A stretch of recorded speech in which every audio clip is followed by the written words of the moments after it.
Well, what I have for you today is a couple of Russian radios that I've got probably a year or two ago, and this video isn't going to be much of a repair video, although this one has some scratchy controls in it, and this one has kind of a crappy sound. I guess you should say it's not the best sound. It probably needs caps. But with the way these Russian radios are set up, it's kind of hard to tell what. I'm not familiar with the circuitry a whole lot, and it's hard to tell what the value of the caps are without a schematic. I think a lot of these radios probably have schematics online, but I just haven't, traced them down yet. But this radio plays good. It's just got a scratchy volume control, so I thought I'd take the back cover off of it and clean the volume control and kind of show you the radio as I do it. Also, I want to take this opportunity to say that I'm sorry I haven't posted a video in a while. I've been out of state, and went out of state and visited some relatives, and while I was out of state I went to Ohio and picked up another load of radios from a buddy of mine that got a bunch of them at an estate sale. I went ahead and got the last of what he had, so I think I got about 16 or 17 radios from him. So some of them work and some of them don't, so we'll be doing various videos on those coming up. So I've got enough of a little bit of a stock to start making some videos. Okay, on this radio, as I remember right, this is a Russian radio. It's the bands on it, I believe, is this would, I believe, would be the Longwave band, and this would be the AM broadcast band, which obviously their letters are different than our English letters. Anyway, Cyrillic is what they use, and so as I remember right, I believe this is Alpinist, something to that effect, 321. And these were Soviet made radios. This one was made in the mid to late 80s. I want to say 87 to 89 or something, somewhere around there. So this would have been one of the last Soviet Russian made radios for either Russia or the Soviet Union, wherever part of the country it came from. I believe I got this one from the Ukraine, if I'm not badly mistaken. But it works pretty good. It's got a good reception. It has no external antennas, although it does have an external antenna jack on the back, and a looks like a wall wart power plug-in. I believe that's 9 volts, but I'm not really certain on the polarity of that, so I've always just run it with the regular batteries in it, which, if I'm not badly mistaken, I believe was something fairly common. I believe it was C-cell batteries or something like that. We'll see. Yep, 4 C-cell batteries. So anyway, we'll go ahead and get out a flathead screwdriver and get these 2 screws out and take these batteries out and see if there's any screws behind there. We'll pop the back cover off this thing and see what's inside. I haven't ever opened this radio up yet, but it's got a scratchy volume control. See if I can demonstrate that. I don't want to try to turn it on and the batteries fall back out, so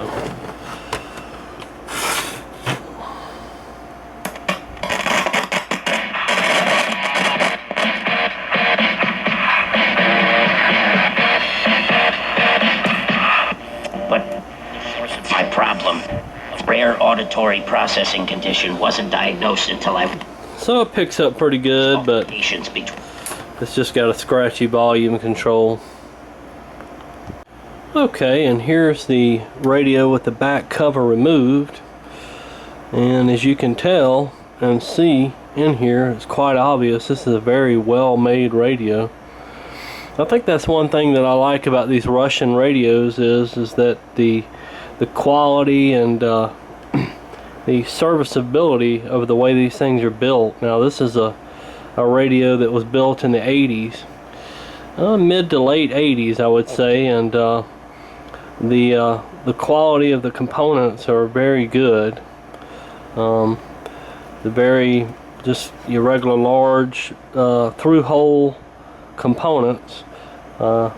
Radios made there were still meant to be serviced, unlike a lot of Western designs that incorporated a lot of IC chips and shortcuts, small, quarter or 1/8 watt resistors. These look like regular half watt, and it does have some of those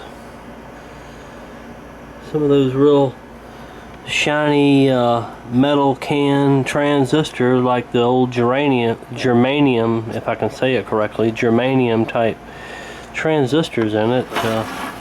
Also has a little bit newer looking transistors in it as well, along with your standard looking electrolytics, and some bigger, older type electrolytics. What is that? 20 microfarad. What it looks like it says. But yeah, very good construction. And check out the ferrite bar antenna. You got two different loops. I would imagine one of those would be for the medium wave, and one of them would be which would be your AM broadcast band, and the other one would be for your long wave band. Don't believe the long wave band is much used anymore. I don't even think they use it much overseas anymore. I could be wrong about that, but I know at least over here in the US it's pretty much unused. I think it's mainly a lot of use for those frequencies are mainly used for radio buoys out in the ocean, and stuff like that. But anyway, beacons is the phrase I'm looking for. Anyway, so yeah, here we have a really large speaker, which does have a great sound to it, and is quite a bit larger and a lot more sophisticated than anything you'd find in a 1980s radio that was made for our market during the same time period. Usually something imported from either Hong Kong, Japan, or China at the time would not even be close to that size speaker. But anyway, so yeah, here my main goal is to clean this potentiometer and get the scratchiness out of it. So I think I'll go ahead and get some control cleaner, and we'll get that sprayed and check it out. Okay, so we'll just put this down here in this little crack here and spray.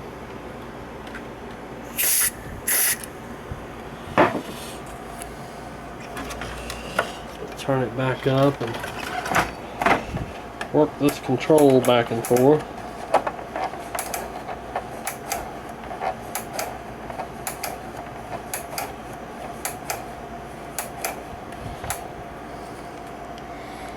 Okay, so after letting it dry a few minutes, we'll go ahead and we're going to put this handle back in here,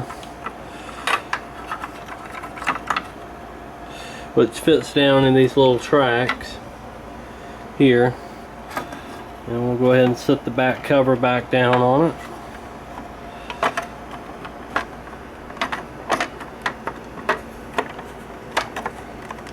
And get that lined up a little bit there.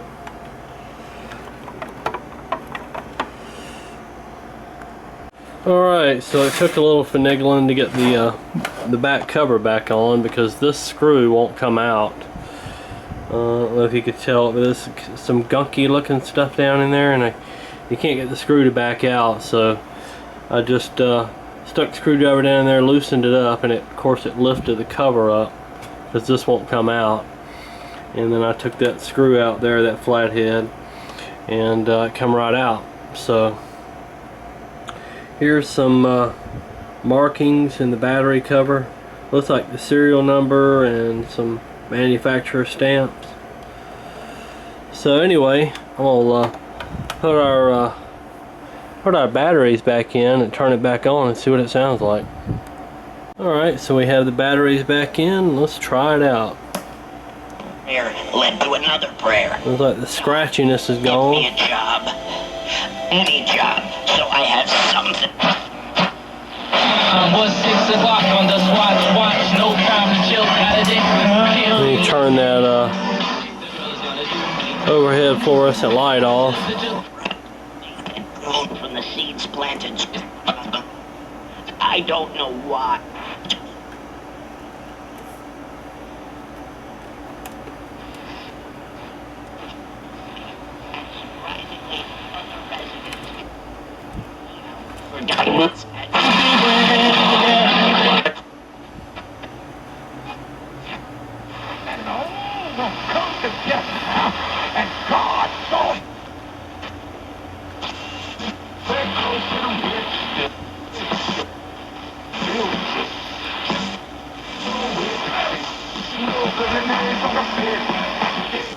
The wrap station, that one's about 45 miles away and it's pretty weak.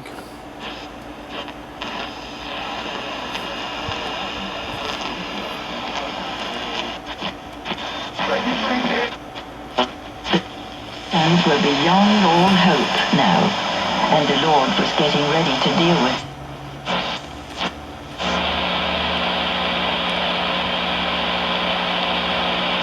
Well, like a dead carrier.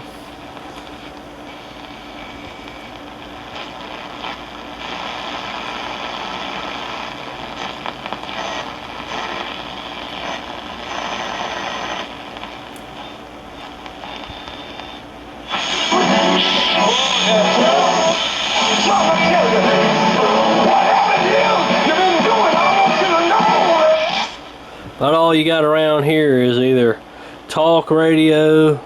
If you got music, it's either black gospel or you know, like preaching or something all the time.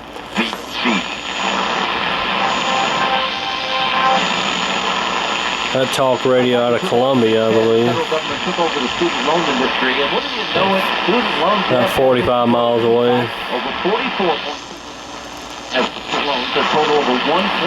And I know these broadcast bands don't go, it's not the complete broadcast band, it's kind of off.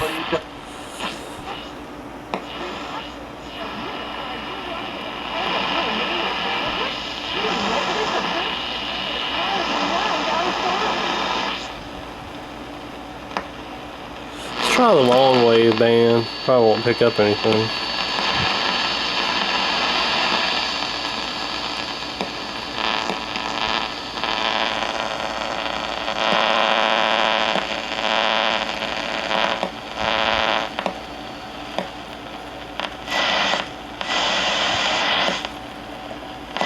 Yeah, I don't think I've ever really picked up hardly anything on this band, but it does work.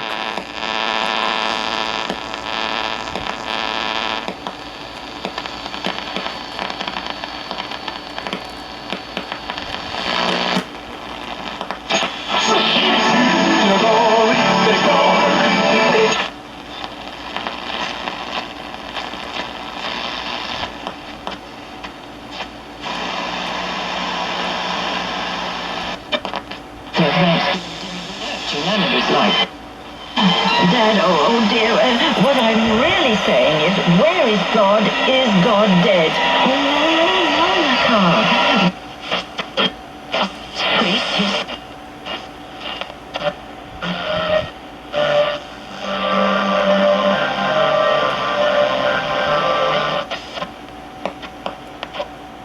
this ship with a man. Protect our data and our safety, LLC.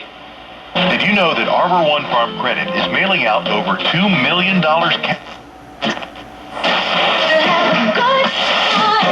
Alright, so here's the other radio here. It's a Russian-made radio, or yeah, I believe this one's from, I got this one from Russia.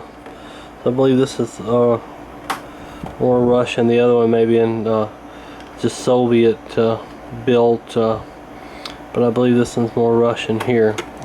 It's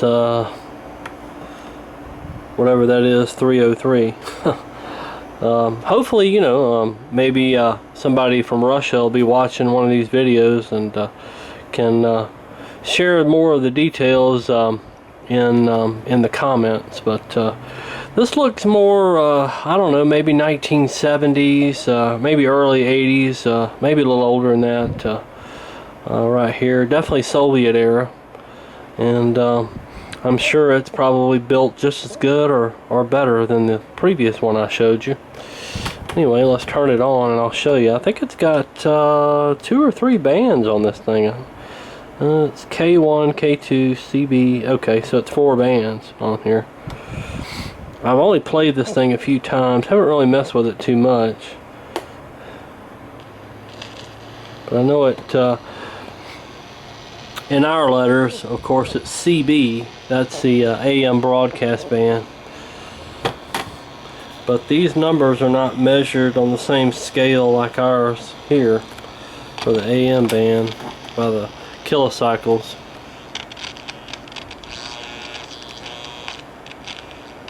Let's see, that is on CB.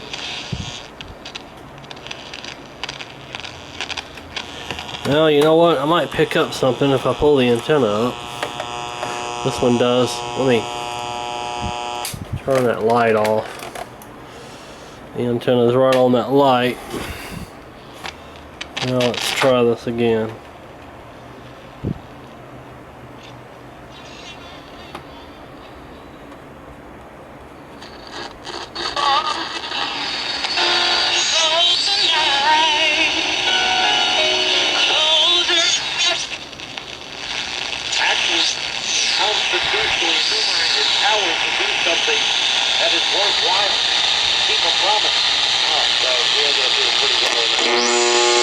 Yeah, I can't turn that light on.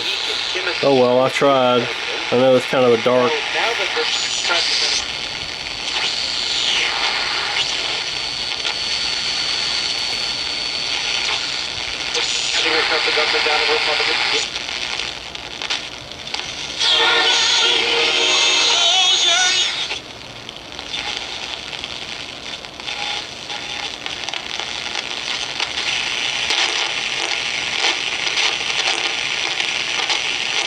I'm not real sure what this is.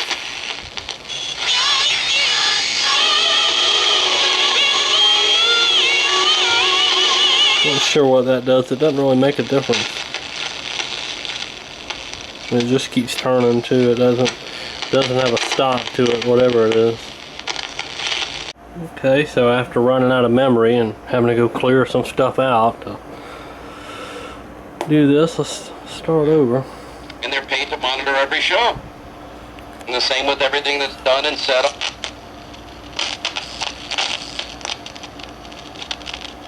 And you think of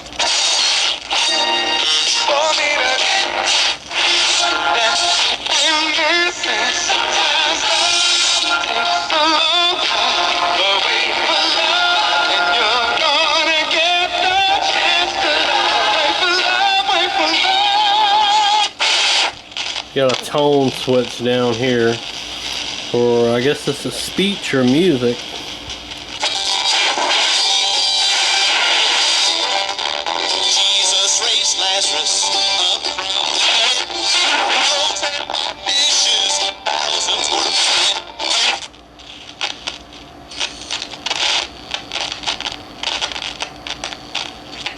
Not the best sound on strong stations. Here's the band K2. Not exactly sure what these bands are or where they're at.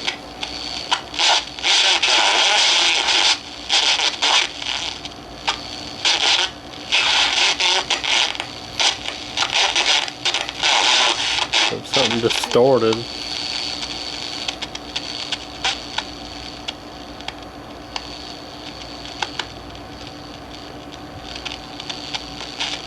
Whatever it is, it sounds like it's picking up something that's off frequency.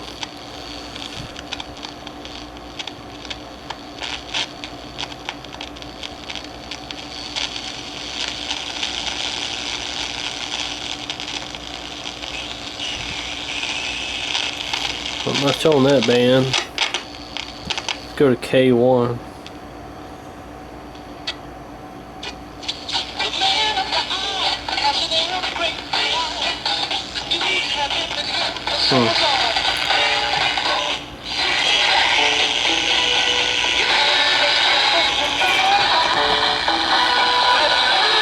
Not sure what frequency that is.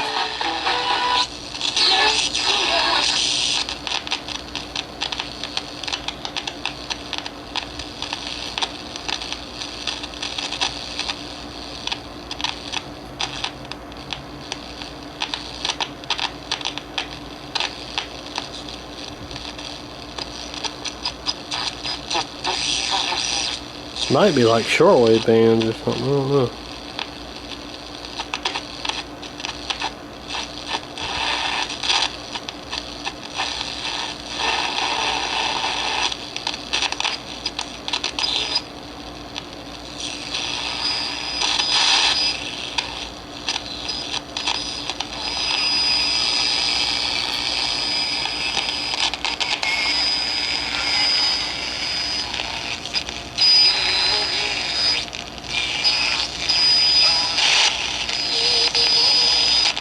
Yeah, they sound like shortwave bands. I might should try these again at night and see if I can pick anything up. Probably going to be kind of limited during the day.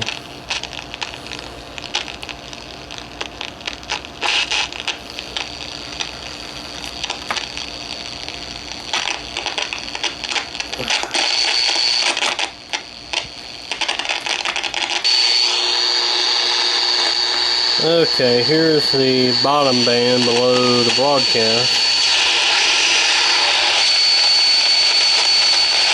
which would be this band here.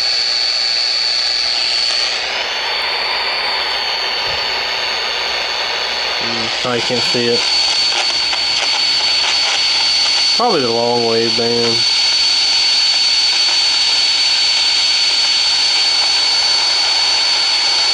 And absolutely nothing. Alright, so there's my Russian radios. They work pretty good and they're pretty neat. So anyway, thanks for watching.